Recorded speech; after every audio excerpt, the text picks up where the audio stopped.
solusi spiritual yang banyak umat Islam tidak pakai atau lupa bahwa Islam memberikan pedoman yang luar biasa, ketika cinta itu disebarkan, ketika kasih sayang itu disampaikan kepada orang, diberikan kepada orang, maka Masya Allah efeknya luar biasa. Itu sebabnya sering saya sampaikan di berbagai kajian saya katakan, coba ketika lagi ada sakit jangan ujuk-ujuk datang kalau misalkan nggak emergensi, jangan langsung katakanlah datang ke rumah sakit kalau tidak darurat ya, jangan datang langsung ke terapis, ke herbalis, ke pembekam, jangan, datang dulu ke Allah, temui Allah, berwudu dulu, sholat 2 rakaat, minta petunjuk sama Allah. Karena bisa jadi obatnya, sakitnya seseorang itu hanya mungkin dari sedekah yang berikan pada orang lain.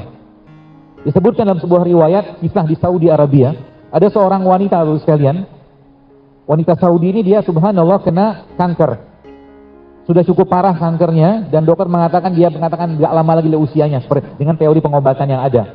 Dan dalam rumah dia itu ternyata Masya Allah ada seorang wanita yang bekerja. Wanita itu orang Indonesia.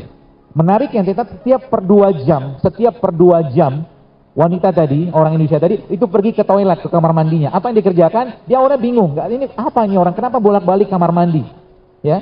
Dan Masya Allah tabarakallah, akhirnya baru ketahuan bahwa wanita tadi punya anak bayi di Indonesia, dan setiap dia ke kamar mandi itu membuang asinya dia buang.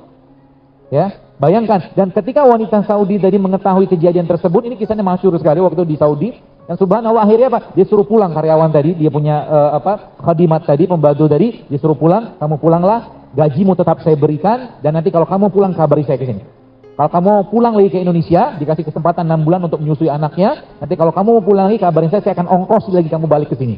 Dan subhanallah beberapa lama kemudian, wanita itu pulang, dan waktu wanita tadi dicek lagi sama dokternya, ternyata kankernya sudah hilang semua. Ini yang saya katakan solusi spiritual.